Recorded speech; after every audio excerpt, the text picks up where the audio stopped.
In this video, you'll learn how to put images side by side in Notion. First, add your first image by typing /image, click on Upload File.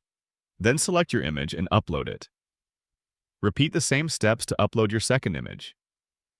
Both images will appear one below the other at first. Next, move your mouse over the second image.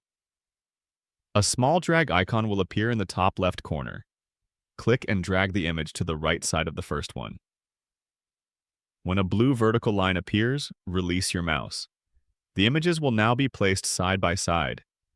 You can resize them by dragging their edges and adjust the divider in the middle to control how much space each image takes up. You can also rearrange them at any time by dragging again.